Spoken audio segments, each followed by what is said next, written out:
Hey yo, it's time for pack a lunch, people. Now, it did turn out that a good few fights went the distance, right? I think what one, two, three, four, five, six, six fights went the distance. I mean, it's half the card, right? But there were some really fun fights within that. I mean, none of them were trash, right? But some were just funner than others, you know what I mean? So it all started off with our first fight of the night, right? It was our sole heavyweight clash. We had Marcus Buchecha making his debut against Martin Budai, right? And man, Buchecha, he's a multiple time gi and no gi jiu-jitsu champion and belt holder, record holder, just all the shazam. Like, he trains with a lot of top level MMA fighters, right? He trains with René Dorita. He trains with Khalil Roundtree, right? He trains with legit cats, which is then interesting because his stand up was not great, right? And he's fought a few times in one. I think he fought, I think, six times for one, right? And there are high level fighters in one, you know. It's just they don't make it over to the States, right? So, or Europe. So we don't see them on things like Cage Warriors and, in the UFC. But they're good.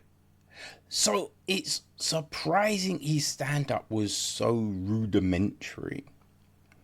And that can work, right? You don't necessarily, a great stand up isn't the be all end all. Look at his buddy René Dorita. You know what I mean? Look at people like Ben Askren. They make it work to get to where they want to be. But it seemed that Bucheca's takedowns weren't necessarily the best. And it's always the big thing about jiu-jitsu practitioners crossing over. It's all well and good being so dangerous on the ground that all you need is one time to hit the mat and it's over. But you gotta get it to the mat.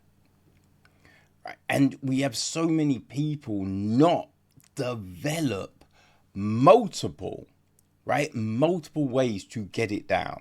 Because it's all well and good having a good single leg. What if that's defended?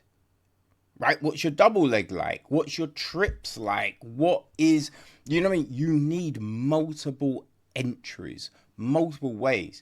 Because we've seen fighters, in the first round, get people down easy. And then in the second, once someone realizes the tells, then it's all stuffed, right? So you need multiple ways. And Buchecha just didn't have that. Didn't have it. And then it was attrition, right? It was tiredness. Now, don't get me wrong. Like, Boudet fought a really good fight, right? And Buchecha wasn't terrible. There were, you know what I mean? There were things he did well. And there's just, all he needs to make is some slight adjustments. You know what I mean? Just some slight adjustments. It's not terrible, but he needs to make those adjustments. Otherwise, it might be a wash in the UFC. But this was a big win for Martin Boudet. Big win for him. So, hey, he's he's moving in the right direction. We'll see what happens. I don't know if he'll ever be in contention for the belt, but all you can do is win and improve. And yeah, Boudet is doing that. You know what I mean? Oh, I'm an idiot. That wasn't our so. Oh yes, no, it was. It was. It was light heavyweights. Yeah, light heavyweights is the next fight that went the distance. We have Ibo Aslan against Billy Elekana. Yeah, this fight was not a lot happened. Not a lot happened. It's interesting because a couple of judges gave it 30-27, right, to Elkanah. And I do think that most of the rounds were very difficult to score because neither were doing a whole lot. You know, so I'm surprised, you know what I mean? It wasn't just 29-28 across the board, right? And there were people that thought it was just real clear cut. Because I thought it was close, but close because neither really did shit. You know what I mean? It was just like, yo, what's happening here, man? What are these two dudes doing? I think in the third round, Elkanah did the most, but it still wasn't a lot. Still wasn't a lot. And I don't know if this is because of the last outings, you know, coming off losses, right? So it's just like, we want to, you know, but it's not like they're on a multiple fight losing streak. They just lost their last fights. And obviously, you don't want to lose any.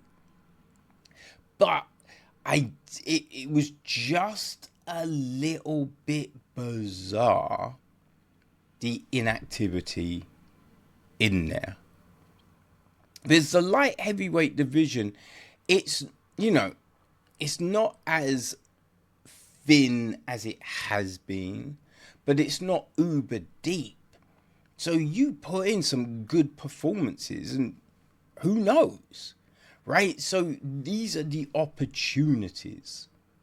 These are the moments where fighters should be showing their all. And also, you're the second, no, they're the third fight on the card in the prelims. So, hey, you put on a good performance, you go further up the card, right? You make it to a pay-per-view.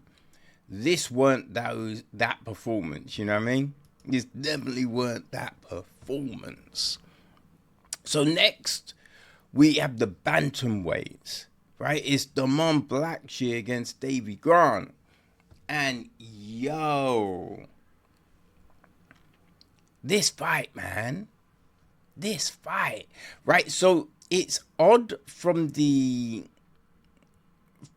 take that I thought Blackshear would do more. I was very surprised by the inactivity. Now, I wonder if he picked up an injury in the first round.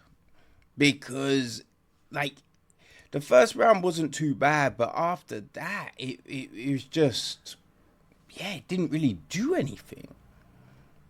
Now, also part of that was because I feel we saw the best Davy Grant performance in a long time.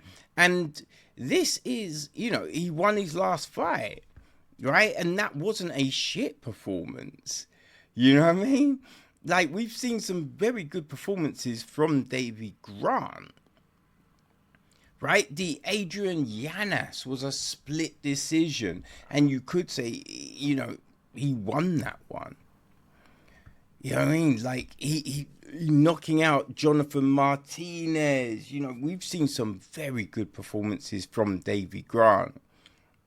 I mean, the Martinez one might be one of the best, right? But this performance was vintage Davy Grant. This really was. He was so frigging good. And Blackshear was so, didn't do anything. His corner was begging him to be more active. And we just did not see that. it was a interesting situation. I was surprised, considering what we have been seeing from Blackshear. You know, he's been looking good, right? So to have this, it was, yeah, bizarre. It was a bizarre one, you know? He was great against Stamen and Gibson and Alatang. So yeah, I don't know what went down on Saturday night. You know what I mean?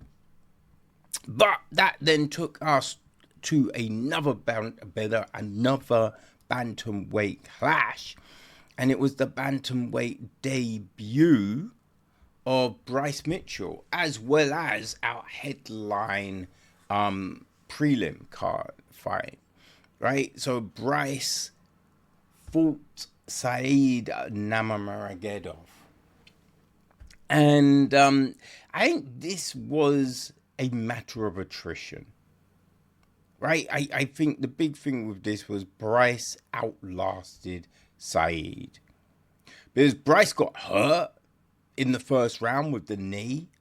Oh, it's such a well-timed knee, right? Perfect knee. So Bryce was hurt.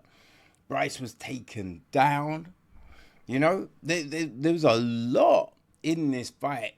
And especially when Bryce is talking about being the one to possibly be able to withstand what Merab has to offer.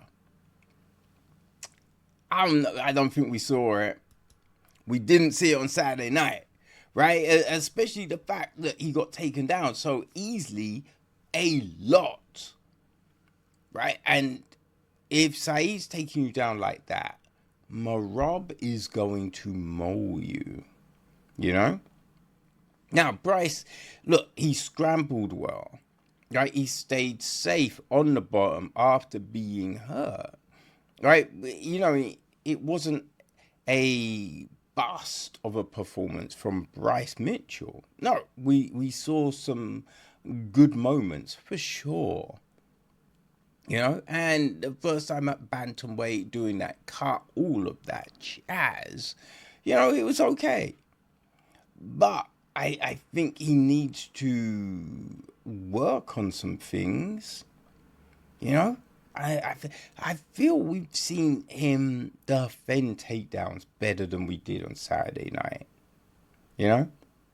I think we've seen him, you know, when you think of like the Dan Ige fight, right?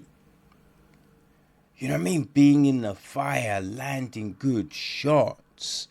Like, we didn't quite see that. Now, I get there may be some gun shyness after being, you know what I mean, just wiped out by Tapora. And not too long ago, he had his light shut out by Josh Emmett. So I think that can do something to you. You know what I mean? Losing your soul twice. Right? Twice. So, you know, we do have that. And, no. Tapora subbed him. John Silver blasted him, right? And, you know, yeah, I think there is improvements to be made, but it will be interesting to see how he makes those changes, right? The next steps for Bryce Mitchell as a bantamweight. I'm very curious, you know? Very curious. Now, Saeed definitely needs to work on the gas tank, right? Because bantamweight is fast. Bryce ain't the fastest. There are faster people. You know what I mean? So, yeah, it'll be interesting to see how they both move forward. I think that's a similar thing with our flyweight clash. Asu Alamabayev against Jose Ocha. On the feet, Ocha was great. He was landing some really good shots. He was hurting Alabayev, But he was just giving up way too many takedowns. Way too many takedowns. And when he defended a takedown, right, instead of going for the underhooks, right, Dom Cruz tells us all the time, underhooks, right, control your fighter. Instead of doing that, he's throwing shots, and he's throwing shots that aren't going to do anything. Right? They're not going to hurt your opponent. Like, the only ones that really are crazy are the Travis Brown elbows, right? If you're hitting those, yeah, you're fucking someone up. But the little rabbit punches ain't doing shit. And so instead of keeping safe, getting that underhook, he's throwing the silly little shots, get taken down. And he was getting back up, but it's the fight to then get back up. It's the energy expenditure. You know, and that was the big thing with that fight. I think Ocha, he was always in it, but it was silly little things that was taking him out of it. And Alabayev, you know, he did a good job of utilizing his skill set. You know, he showed a good gas tank, right? He did what he had to do. Right? He did what he had to do. So, you know, good win for him. And our last fight, which was a surprise, right? The middleweight clash, the featured bout of the night. We have Marc-Andre Barriat against Shara Bullet. Shara Magomedov, right? Shara's movement and footwork is just so good. So good. I mean, his best weapon was his kicks, right? He was just moving and kicking. That's where all the damage was coming from. Occasionally threw a jab, and the jab was fine, right? But it's the kicks that were working so well, that were disrupting Barrier, that was keeping him at bay, you know? Just tremendous movement and kicks. Really, it really was. Now, he was then, once he got into his flow, he was putting it on Barrier, right? But what kept it spicy was then Barrier landed the big shot and hurt Bullet. Right? He hurt him. I think, what is that, the second round? In the second round. And you're just like, oh my God. What would happen if Marc-Andre Barrier got the finish? You know? Now, he was able to avoid a lot of the shots. He did get hurt. He did get, you know, Barrett did land some good shots from top.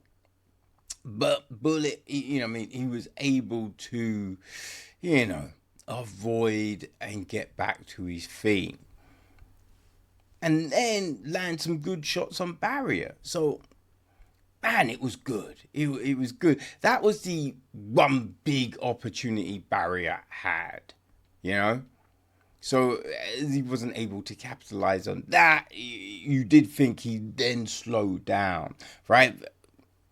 Shara's landing to the body, which is always a good thing, right? You know, just take someone's gas tank away. And that's what he was doing. He was hurting the legs, hurting the body. And, we saw Barrier slow. So he had the one big opportunity. Then it was just all Shara. You know, he wasn't able to get the finish. You know, I think there were times he could have pushed it a little bit more. But he did what he had to do. He did what he had to do. And, walked away with a nice victory. And, I think the big thing as well, like, we see what happens when he's in a bad situation. So we've seen some different sides of Shara Bullet of late. And it's all good, right? It's all building, getting to the place where he can challenge the elite. But we saw some good skills from Shara Magomedov. And people, that is Pack a Lunch. And now we can get to the real exciting shit, the finishes, right? So let's go.